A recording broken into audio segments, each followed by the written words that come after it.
The signal should not have existed.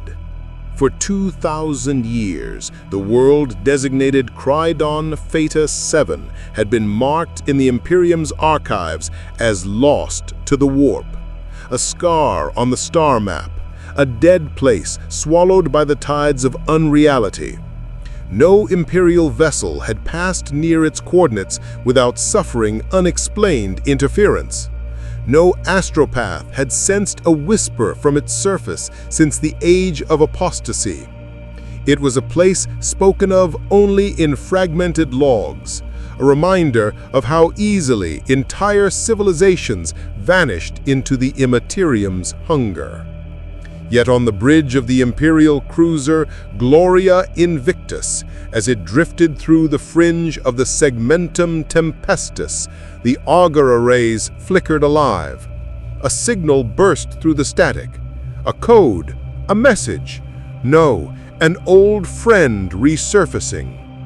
A repeating frequency, a binary chant, a prayer. By His will, we endure. The crew froze. Tech priests recited Binharic invocations as their mechadendrites snaked across consoles. Officers stared wide-eyed at the glowing sigil repeating across data slates. The Vox officer nearly dropped his headset, because the signal wasn't just Imperial. It was authentic, untouched by heresy, unchanged by time, a perfect match for Mechanicus records from 10 millennia past. A lost world was calling home. Admiral Oris Corda stepped forward, heavy boots echoing through the chamber. His face, scarred by 50 years of war, remained rigid, but a subtle tremor passed through his jaw. He had seen planets burn, sectors fall, and entire void fleets vanish into warp storms. But very rarely did anything return from the void's embrace. "Confirm origin," he ordered. "Confirmed, Lord Admiral," replied the tech adept, lenses whirring. "The signal originates from Krydon-Theta VII's southern continent. It is pure. Too pure." "Too pure," Corda turned. The tech adept bowed mechanically. "No degradation, no mutation, no corruption. A signal that old should bear decay patterns, erratic noise, warp distortion. This one does not." Silence crept across the bridge. Something, somewhere on that dead world, had preserved or recreated the message perfectly. That was either a miracle or a trap. "Notify Segmentum Command. Prepare a reclamation force. The Imperium does not ignore calls for salvation." But deep inside, he felt unease coil like a serpent. In the grim darkness of the 41st millennium, hope was often the first sign of a greater horror. The journey to Krydon-Theta VII took 6 days through stable warp lanes, a rarity in itself. Each navigator report brought more strangeness. Warp currents around the planet were unnaturally calm. Astropathic sensitivity spiked. The Emperor's tarot burned with ambiguous, shifting symbolism. Shattered thrones, cloaked figures, burning suns. When the Gloria Invictus emerged from the warp, the planet lay before them. Krydon-Theta VII was not dead. It teemed with life, continents lush with vegetation, oceans shimmering with natural beauty, mountain ranges crowned in mist. But there were scars too, colossal craters visible from orbit, unnatural chasms, monolithic ruins encircling entire regions. And at the equator, a vast metallic structure dominated the landscape, an ancient orbital defense ring, half sunken into the planet's surface like a broken crown. Emperor's mercy, whispered Captain Lyra Vorn, commander of the 121st Cadian Reclaimers. The Mechanicus contingent aboard the ship was already chanting, their logic engines struggling to reconcile data with doctrine. "We must proceed with caution," urged one of the tech priests, his voice high-pitched. "Unnatural recovery implies unnatural influence." "Mass readings inconsistent," droned Magos Hesh 9. "Geological timelines disrupted. Flora density impossible. The planet has healed." Korda narrowed his eyes. Humans could not survive unassisted for millennia on a world ravaged by warp storms. The survival of this world's ecosystem alone raised questions, but someone had sent the signal. Someone down there remembered the Imperium, or wanted them to believe it did. "Deploy reconnaissance," Korda ordered. "We will not commit ground forces until we know what awaits us." The first to descend were the Adeptus Mechanicus. Their Skitarii landers pierced the clouds in formation, scanning every meter with pinpoint precision. As the craft approached the southern continent, the signal's source, the surface unfolded in unsettling detail. Ruins, forts, collapsed hab blocks, crumbling statues of Imperial saints, and once loyal world frozen in time. But life thrived among the wreckage. Forests had grown through streets once paved with steel. Rivers cut through manufactorums that should have been dry. And scattered within the greenery were signs of habitation, smoke from distant fires, fortified settlements built from scavenged ferrocrete, banners painted with sigils blending Imperial iconography with unfamiliar symbols. Primitive, perhaps, but human. "Life signs confirmed," chimed the Skitarii commander. "Multiple population clusters, non-standard genetic signatures detected. Possible mutation. Proceeding with caution." Still, the signal's origin point lay at the heart of an ancient citadel, one whose structure remained intact against all logic. A fortress cathedral too pristine to be abandoned. Inside, the ruins were cold and silent, dust-coated metal floors untouched by human hands. But the deeper the Skitarii descended, the more they found signs that the citadel had been repurposed. Power lines scavenged, old cogitators reanimated, walls etched with devotional scripts written in a dialect almost, but not entirely, Imperial Gothic. They followed the signal to a subterranean vault. The vault door was sealed, not with decay or time, but intentionally, recently. The signal pulsed behind it like a heartbeat. Binary hymns filled the chamber as tech priests interfaced with the lock.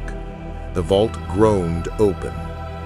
Inside was a single device, a vox beacon, old, elegant, sacred, and impossibly well preserved. But there was also something else.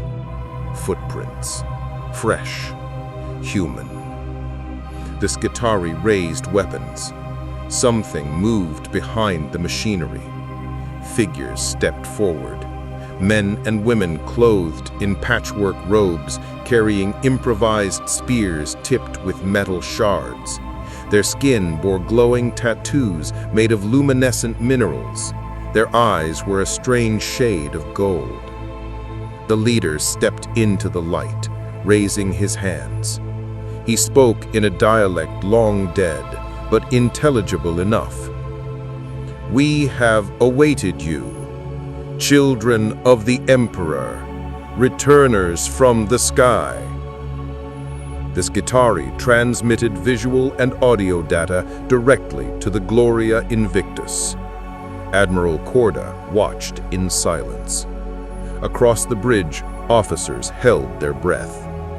A lost world had survived. A forgotten people endured, and they had been waiting. But for what? Reclamation? Salvation? Or judgment? The answer would define the fate of Krydon-Theta VII and possibly much more. The first impressions of Krydon-Theta VII were deceiving. From orbit, it appeared a lush Eden untouched by millennia of war. Yet the closer the Imperial forces came, the more subtle disturbances became apparent. Forests that should have been green shimmered with a faint, unnatural luminescence. Rivers ran not with water, but with a viscous fluid that reflected sunlight in strange, iridescent patterns. Even the winds carried a faint hum, as though the planet itself resonated with a song of forgotten power. Admiral Korda studied these anomalies with unease.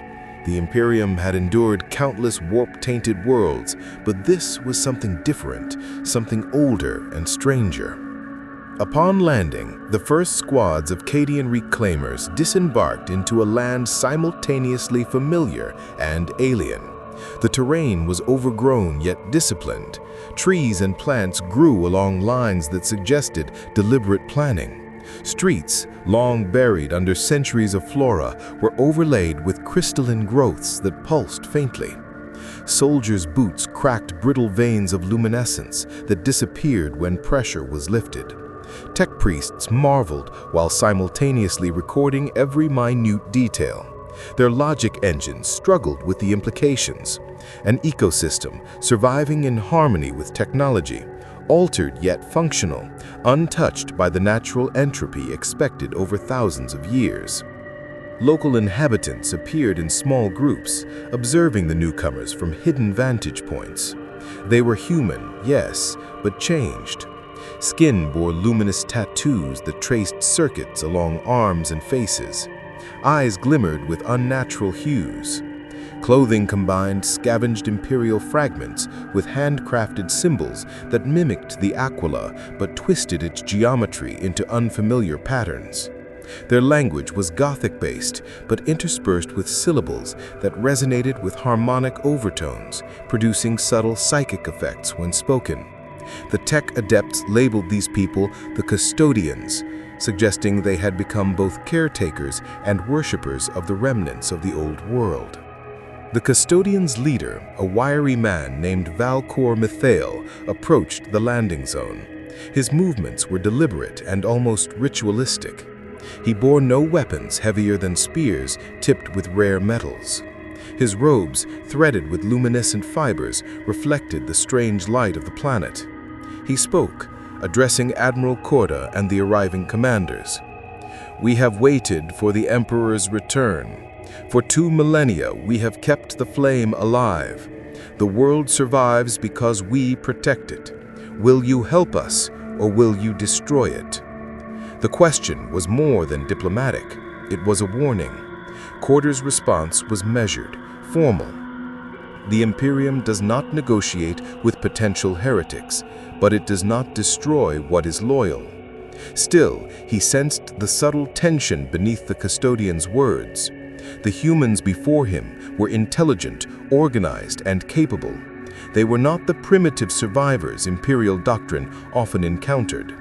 Here, beneath the overgrowth and ruin, was a society shaped by millennia of isolation, yet resilient in ways no Imperial historian could have predicted. Reconnaissance squads reported that the Custodians had reactivated portions of the old Citadel's machinery. Energy flows, previously dormant, now hummed faintly, powering devices that resembled pre-Imperial factory equipment. Tech priests interpreted this as a syncretic form of Mechanicus worship, a blending of technology and faith unique to Krydon-Theta VII. Some machinery appeared functional yet unfamiliar, suggesting that over centuries, these humans had adapted and modified it, using knowledge lost to the rest of the Imperium. Hesh-9's servitors ran constant scans, comparing schematics to the standard STC records, but much of what they encountered defied codification. However, not all Custodians welcomed the Imperium. Beyond the city ruins, scout reports indicated the presence of militant groups resistant to the new arrivals. Some were loyalists in ideology, but had grown accustomed to isolation and self-rule. Others had embraced heretical practices, drawing from xenos artifacts buried in the old manufactorums. Their combat styles were unorthodox, blending conventional Imperial tactics with tribal guerrilla strategies and improvised technology. Some bore mutations, subtle but noticeable, enhanced strength, reflexes, or psychic sensitivity. These factions had no loyalty to the Emperor, seeing the Imperium as the returning conqueror rather than savior. The first conflict erupted almost immediately. A patrol of Cadian infantry attempting to make contact with one of the more distant settlements was ambushed. Ambushes were carefully planned, tripwires laced with reactive chemicals, hidden pits, and snipers positioned along crystalline growths. The attackers did not fight with zealotry, but with precision, demonstrating strategic thought beyond primitive instincts.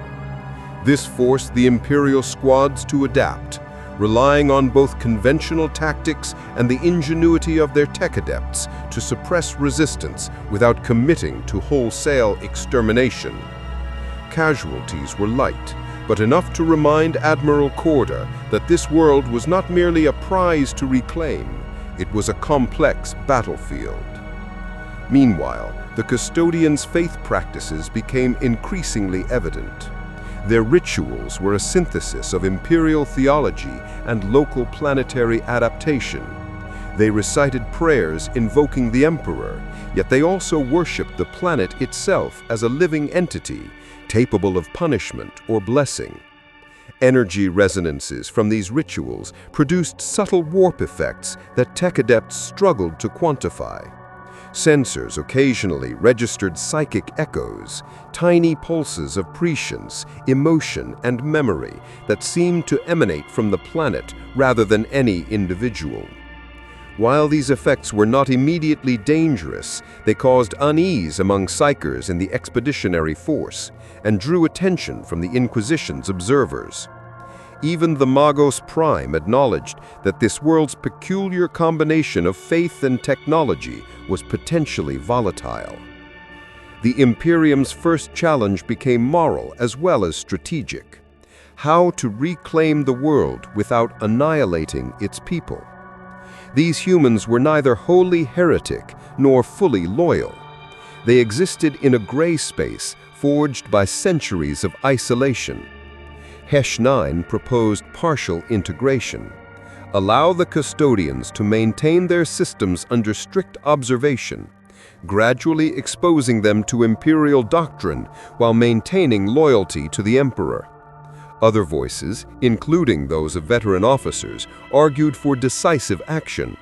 The world was tainted, and the only acceptable reclamation was by fire and obedience.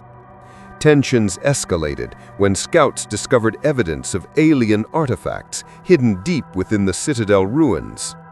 The presence of alien technology, combined with psychic traces and the Custodians' ritualistic practices, suggested a long history of contamination, whether deliberate or accidental. The Imperium's doctrine dictated extermination for xenos-tainted worlds, yet Admiral Korda hesitated. Here was a human population that had endured, adapted, and survived, a living record of Imperial history lost to time.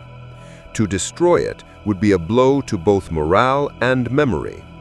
Yet to tolerate it risked heresy spreading back into Imperial space. As the sun set over Krydon-Theta VII's southern continent, Admiral Korda convened his senior officers and tech priests. A plan began to take shape: establish secure footholds around the main settlements, monitor and study the Custodians' rituals and technology, and isolate militant factions. Ideally, they would integrate the Loyalists peacefully, while neutralizing or converting potential threats. But every officer knew this was only a temporary solution. Krydon-Theta VII was a crucible of faith, technology, and human ingenuity, a test of the Imperium's capacity for both justice and restraint. The day closed with signals of life from distant settlements. The Custodians had not gone dormant. Children played along riverbanks, elders tended gardens overgrown with mechanical remnants, and warriors trained with improvised weapons fashioned from the ruins of the citadel. All were watching the Imperium's movements carefully. Every decision, every landing, every scan was observed, recorded, and interpreted. The humans of Krydon-Theta VII were learning quickly, their society already shifting to accommodate this new, returning force. In orbit, Admiral Korda gazed at the world below. His mind was a storm of calculations, doctrine, and instinct. Every decision carried weight measured in centuries. Every action a potential spark for either salvation or annihilation. Krydon-Theta VII had survived 2 millennia against all odds. The Imperium now faced its own trial, whether to restore a lost world or reshape it in the image of the Emperor, regardless of the cost. Beneath him, the planet waited, not silent this time. It had spoken, and soon it would act. By the 3rd week of the campaign, Krydon-Theta VII had revealed both its resilience and its dangers. Reconnaissance data poured in from orbital scans, ground patrols, and psyker observations, painting a picture that was equal parts miracle and warning. The Custodians had not only survived the millennia of isolation, they had thrived, adapting both technology and culture to a world long abandoned by the Imperium. Yet their society was fractured. What appeared at first as unity now revealed fault lines. Loyalists who still revered the Emperor, pragmatic leaders who bent tradition to survival, and radicals who had embraced forbidden xenos arts. The Imperium had not arrived to meet a single people, but a tapestry of divergent loyalties and potential threats. Explorator squads mapping the central citadel reported disturbing anomalies. Machinery long abandoned hummed with unfamiliar energy. Some of the ancient manufactorums were partially operational, producing power surges inconsistent with Imperial standards. Magos Hesh 9 identified traces of energy sources that predated the Imperium's records, a hybridization of human engineering and alien influence. These energy flows had been stabilized over centuries, sustained by custodian ingenuity and ritualistic reinforcement. Attempts to override or manipulate them caused subtle but dangerous feedback in nearby psychers, hinting at the planet's systems had become integrated with psychic currents, a phenomenon the tech priests labeled biosynthetic warp resonance. The Custodians themselves grew increasingly wary of the Imperium's presence. Leaders like Valkor Midaful oscillated between cautious diplomacy and veiled threats. He understood the power differential. Imperial forces were formidable, but he also knew his people had the advantage of terrain, adaptation, and unpredictability. While some factions offered allegiance, others remained fiercely independent, unwilling to submit to Imperial rule. Whispered rumors reached the Gloria Invictus, splinter groups practicing unorthodox rites, invoking xenos energies in rituals meant to protect their lands. Patrols encountered strange psychic phenomena, from sudden hallucinations to sensory distortions in forests. Hesh 9 recorded the effects, noting that these occurrences were centered around ritual sites and power nodes hidden beneath the citadel. Imperial strategists debated their approach. On one side, officers argued for decisive suppression. Militant custodians, xenos artifacts, and psychic anomalies presented a threat that could not be tolerated. The logic was clear: purge the heresy, enforce obedience, and reclaim the planet. On the other side, the more measured voices, including some tech priests and senior officers, argued for patient assimilation. Here were humans who had endured beyond the comprehension of the Imperium, their culture uniquely adapted to survive. To destroy them outright would erase millennia of history and knowledge. Moreover, fully committing to war risked igniting a planetary-scale rebellion that could draw warp attention, attracting demonic incursions or other unforeseen consequences. A critical turning point occurred when a mixed reconnaissance team, combining Skitarii and Cadian infantry, ventured into the eastern highlands. There they discovered a partially concealed facility. Its architecture was unmistakably pre-Imperial, yet overlaid with modifications, defensive structures, energy conduits, and psychic amplifiers. Traces of recent habitation suggested the facility was still in use. Most disturbing, however, were the evidence of coordinated attacks against the landing zones. The Custodians were not merely observers, they had actively shaped the environment to resist the Imperium's intrusion. In the aftermath, psychers reported an unsettling phenomenon. Residual psychic impressions indicated that the Custodians were not only intelligent, but attuned to their environment in ways that bordered on symbiosis with the planet itself. They seemed to anticipate Imperial movements, not through conventional strategy alone, but through subtle manipulation of the world's psychic currents. Some tech priests theorized that the Custodians' rituals had created a planetary feedback loop, stabilizing machinery and enhancing survival, while simultaneously heightening the planet's defensive awareness.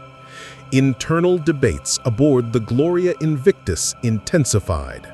Admiral Korda faced a dilemma that extended beyond strategy. The Custodians' mixture of loyalty, rebellion, and arcane practice defied simple categorization. The Imperium could attempt to enforce obedience with overwhelming force, but doing so risked destruction of both population and infrastructure. Conversely, extending tolerance could be interpreted as weakness, emboldening splinter factions and possibly inviting xenos interference. Every decision carried moral and practical weight. The Imperium's doctrine demanded absolute submission, yet Krydon-Theta VII refused to conform entirely. Meanwhile, exploratory psychers detected a new development. Certain Custodians had begun experimenting with xenos artifacts more openly, integrating them with ancient Imperial technology. These artifacts, largely inert for centuries, had become active again, creating minor spatial distortions and unpredictable energy surges. The effects were subtle but cumulative, suggesting that even isolated acts could destabilize sections of the planet if left unchecked. Inquisitorial advisors aboard the Gloria Invictus recommended immediate containment, citing precedent from similar cases where early tolerance had led to widespread heresy and demon incursion. The decision fell to Admiral Korda, whose judgment balanced pragmatism and conscience. Korda convened a council with the tech priests, military officers, and inquisitorial representatives. Reports conflicted. Skirmishes demonstrated Custodian ingenuity and willingness to resist. Reconnaissance revealed growing psychic resonance tied to planetary ritual centers. Moral considerations weighed heavily. These were humans, yet their practices and technology defied Imperial orthodoxy. The Council debated potential courses of action: surgical strikes, assimilation of compliant factions, full-scale destruction, or negotiated integration. Each option carried risks of open conflict, planetary destabilization, and loss of Imperial credibility. Finally, Korda made a decision: a dual-track approach. Loyalist Custodians would be contacted and integrated under supervision, forming the foundation for renewed Imperial governance. militant and xenos-affiliated factions would be contained through strategic strikes aimed at minimizing population loss but neutralizing technological threats. The plan required precise coordination across land, air, and orbital units. The risk of error was immense. One misstep could trigger planetary-wide rebellion or warp phenomena. As operations began, Krydon-Theta VII revealed the full extent of its complexity. Settlements once assumed neutral demonstrated organized resistance. Crystalline growths disrupted Skitarii mobility. Psychic feedback from ritual nodes distorted communications, causing minor delays in coordination. The Custodians' adaptive strategy forced Imperial forces to re-evaluate assumptions about human behavior in isolated worlds.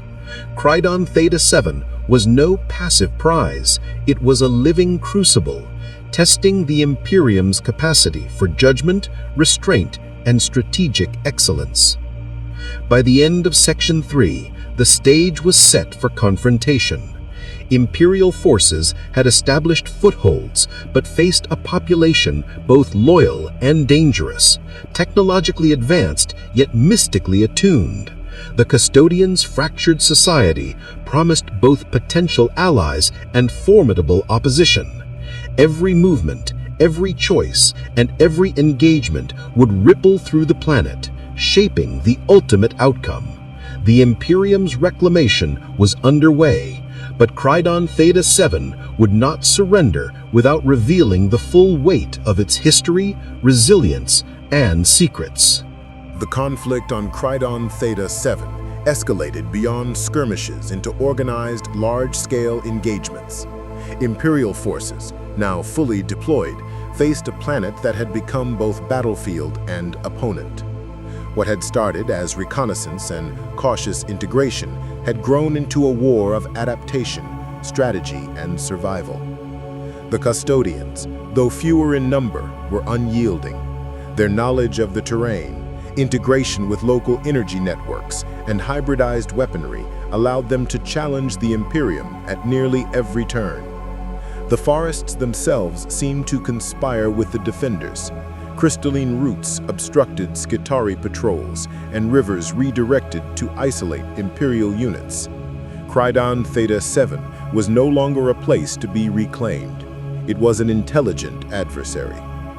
The first major engagement occurred near the northern highlands, where a militant faction of Custodians had fortified an ancient manufactorum. The Imperium deployed combined forces, Cadian infantry supported by Skitarii legions, flanked by armored sentinels. Yet even with their superior firepower, the Imperials faced an enemy who had turned the environment into an extension of their combat strategy. Improvised traps, psychic lures, and calculated ambushes caused significant casualties among the first waves of assault. Each Custodian soldier moved with purpose, exploiting terrain advantages, anticipating Imperial tactics, and vanishing before reinforcements could arrive. Their mutations, though subtle, enhanced speed, reflexes, and perception, making them formidable opponents. Admiral Corda, observing from orbit, realized that conventional tactics would fail without careful adaptation. He ordered psychers to map and suppress local warp anomalies, while simultaneously deploying tech priests to interface with the Custodians' machinery. The results were mixed. Some nodes were neutralized, yet others reacted unpredictably, generating surges that disabled Imperial weapons or produced localized psychic disturbances. These unexpected effects forced Imperial commanders to reconsider the ethics and efficiency of heavy-handed attacks. Each strike could destabilize the planet's balance, potentially triggering catastrophic consequences far beyond the battlefield. Amid the chaos, loyalist factions among the Custodians began to emerge as critical allies. They sought to mediate between militant splinter groups and Imperial forces, offering guidance, intelligence, and negotiation. Valpor Mithael, observing the unfolding conflict, recognized that the survival of Krydon-Theta VII depended on a delicate equilibrium. Neither complete submission nor unrestricted autonomy. He moved carefully, coordinating efforts to prevent indiscriminate violence while reinforcing his own people's defense. His moral calculus was complex: protect the planet and its people, respect the Imperium's might, and prevent internal factions from exploiting chaos for personal gain. The war revealed the Custodians' ingenuity. Hybridized energy weapons, constructed from remnants of Imperial technology and local materials, proved unexpectedly effective against Skitarii armor. Guerrilla tactics, augmented by psychic resonance and terrain manipulation, allowed small groups to delay and frustrate Imperial advances. In several encounters, Custodian forces lured Imperial units into ambushes designed to incapacitate without annihilation, forcing officers to re-evaluate the notion that superiority in numbers guaranteed victory. Imperial losses were contained, but morale fluctuated as soldiers confronted an enemy who fought with intelligence, adaptability, and moral purpose rather than blind aggression. At the same time, signs of xenos influence grew. Artifacts of alien origin, long dormant in citadels and manufactorum, began to resonate with psychic energy. Custodians who had integrated these relics demonstrated amplified abilities, from enhanced reflexes to limited precognition. Imperial psychers detected these signatures and warned of potential corruption. The Inquisition aboard the Gloria Invictus debated immediate intervention, citing precedent. Xenos' tainted worlds often required purge or total isolation. Yet Admiral Corda weighed the costs. A preemptive strike could destroy loyalist factions and destabilize planetary ecosystems, undermining the Imperium's broader objectives. Krydon-Theta VII demanded nuanced strategy, balancing power, ethics, and the survival of both human and machine. The Imperium also faced internal challenges.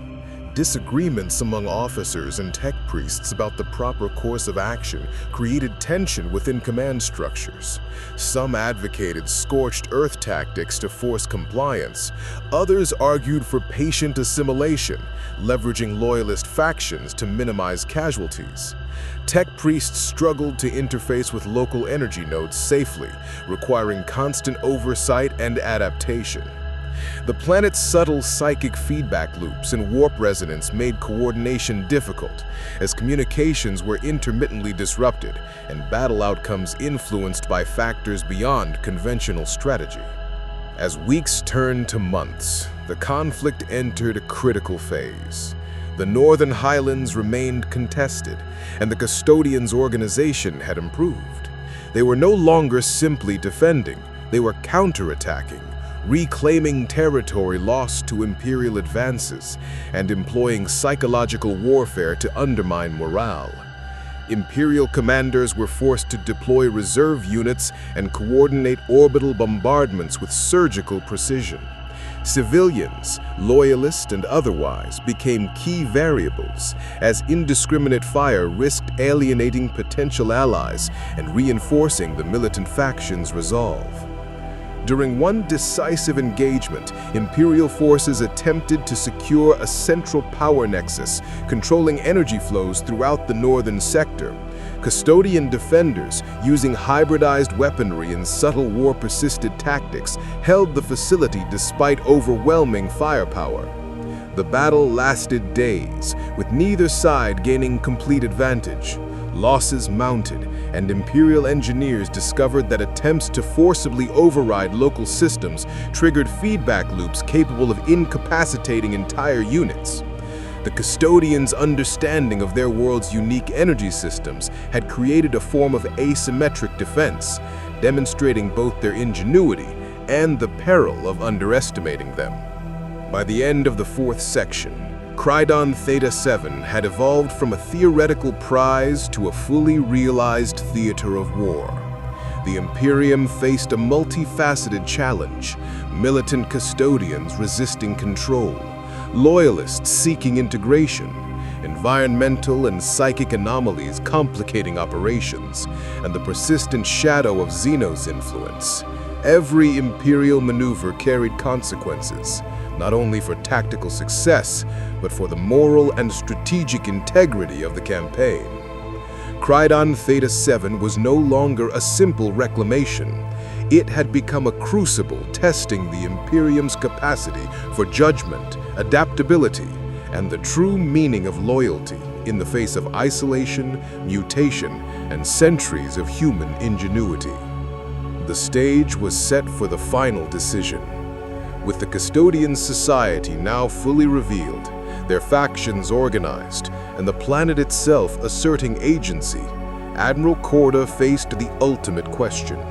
Enforce obedience with force, preserve what could be integrated, or risk the unpredictable consequences of partial tolerance. Krydon-Theta VII's fate and the lessons it would impart to the Imperium hung in the balance.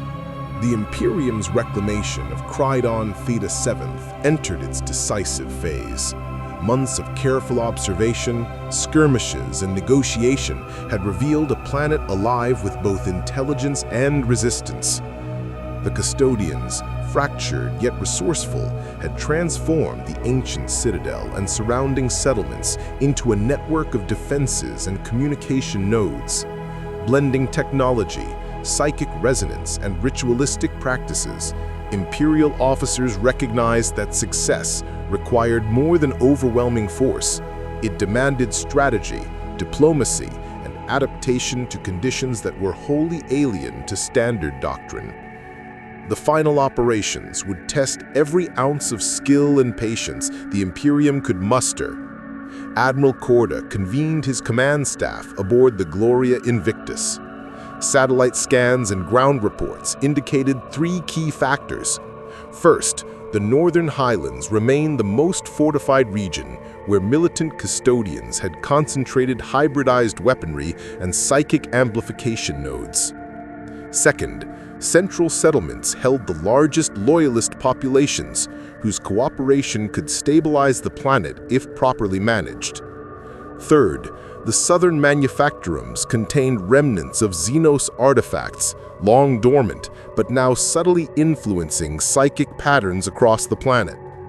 Korda outlined a multi-pronged strategy: precision strikes against the northern militias, integration and protection of loyalist communities, and careful monitoring of southern nodes to prevent uncontrolled activation of alien energies. The Northern Campaign commenced with surgical precision. Skitarii legions, augmented by Imperial Guard infantry, advanced in coordinated waves. Custodian fighters employed every advantage the terrain offered: crystalline forests to mask movements, elevated ridges for sniper ambushes, and warp-tuned fields that disoriented Imperial psychers.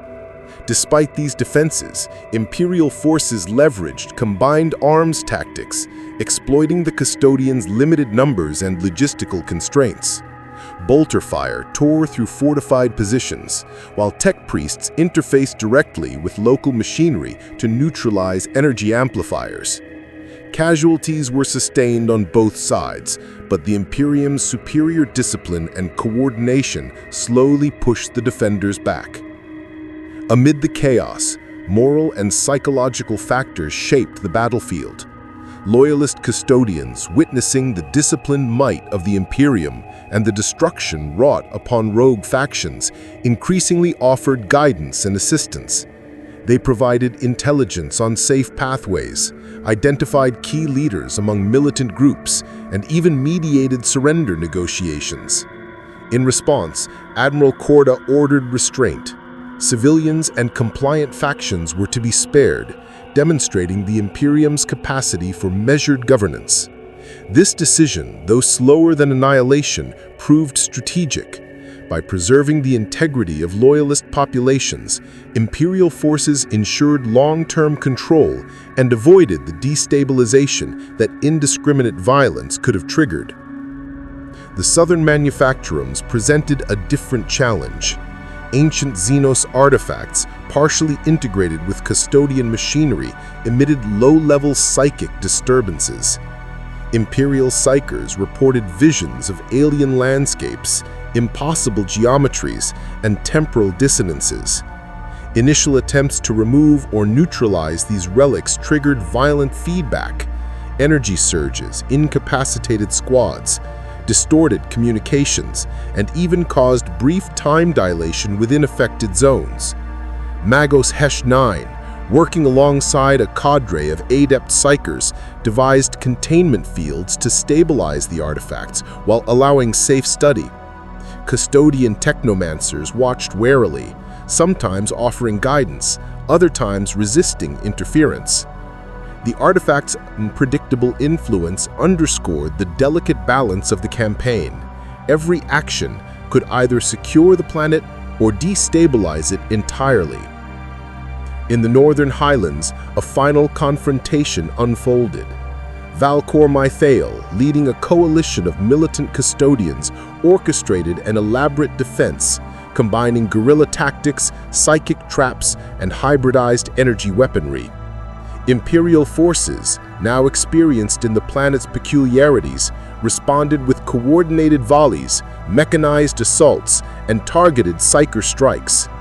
The battle was protracted and brutal, with terrain itself becoming a weapon, as crystalline formations shifted, fractured, and fell. Yet even in defeat, the Custodians fought with honor, refusing to surrender entirely and choosing strategic withdrawal to preserve their people rather than face annihilation. Loyalist Custodians played a pivotal role in stabilizing the conflict. By mediating between retreating militants and advancing Imperial forces, they prevented a total rout and enabled orderly consolidation of key settlements. Their intimate knowledge of the planet's energy nodes allowed tech priests to secure and repurpose machinery without triggering catastrophic feedback. Over time, these efforts transformed contested areas into functional administrative zones, integrating the Custodians' technology into Imperial infrastructure while maintaining stability. The moral and strategic complexities of Krydon-Theta VII's reclamation were exemplified in the handling of the xenos-tainted southern nodes.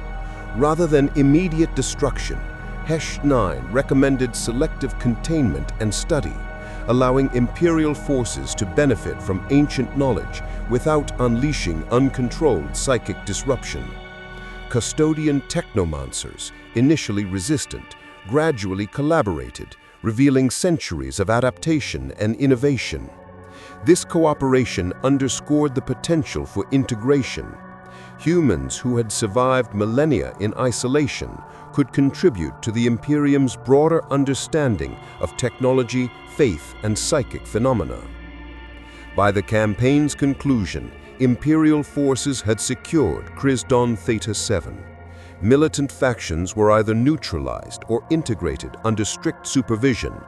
Loyalist communities were established as intermediaries, and xenos-influenced artifacts were contained and studied. The planet, though scarred by conflict, retained its vitality and uniqueness. The Custodians, once divided, had found a tentative equilibrium under Imperial oversight. For the first time in centuries, Krydon-Theta VII was part of the Imperium, not merely reclaimed in name, but stabilized through a combination of force, diplomacy, and technological assimilation. Yet the planet's secrets were not fully exhausted.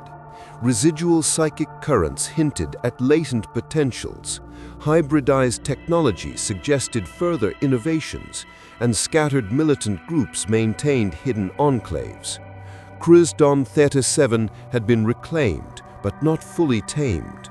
The Imperium had demonstrated its power, yet the planet's resilience and adaptability ensured that future challenges remained inevitable. Every step of the campaign had tested not only military doctrine, but the capacity for judgment, restraint, and moral consideration within the Imperium itself. Corda, reflecting from orbit, recognized the broader implications. Krydon-Theta VII represented a paradigm of survival, adaptation, and resilience. The Imperium had succeeded in reclaiming a lost world, yet the Custodians' ingenuity and psychic attunement hinted at untapped potential and lingering unpredictability. The reclamation was complete in form, but in essence, the planet remained alive, watching, and capable of shaping its own destiny under the careful eye of Imperial stewardship. Krydon-Theta VII's reclamation was a testament to the complexity of human endurance, adaptation, and the imperatives of the Imperium. Over centuries of isolation, the Custodians had developed a society that blended ritual, technology, and psychic attunement, creating a world that was both familiar and alien to the returning forces. The Imperium's approach, balancing decisive military action with measured integration of loyalist factions, demonstrated the nuanced strategy required to reclaim a world without annihilating it. Surgical strikes, combined arms tactics, and targeted containment of xenos-tainted artifacts allowed the Imperium to assert control while preserving the planet's cultural and technological heritage. The Custodians themselves emerged transformed by the encounter. Loyalist factions had gained stability and protection under Imperial oversight, while militant elements had been neutralized or integrated, preserving lives and preventing the escalation of conflict. Technomancers and adepts who once resisted Imperial influence were brought into collaboration, revealing centuries of innovation and knowledge that could enhance the Imperium's understanding of technology, psychic phenomena, and survival strategies. The planet's psychic and technological uniqueness had been preserved, a living testament to the resilience and ingenuity of humanity. Yet Krydon-Theta VII remained a world of latent potential and ongoing vigilance. Hidden enclaves, residual psychic energy, and hybridized artifacts suggested that full control was provisional and that future challenges would inevitably emerge. The Imperium had reclaimed the world in name, but the planet's inherent intelligence, adaptability, and history ensured that it could shape events according to its own subtle logic. Krydon-Theta VII had become both a victory and a lesson. The Imperium could conquer, but survival and resilience were not easily extinguished, even across millennia. In the final analysis, Krydon-Theta VII's reclamation exemplified the delicate balance between force and prudence, conquest and collaboration, doctrine and pragmatism. The Imperium had reasserted dominion over a lost world, but in doing so, it had encountered a civilization that challenged assumptions, adapted under duress, and survived against the odds. Krydon-Theta VII was reclaimed, but it remained alive, aware, and capable of shaping its own destiny under the careful eye of Imperial stewardship.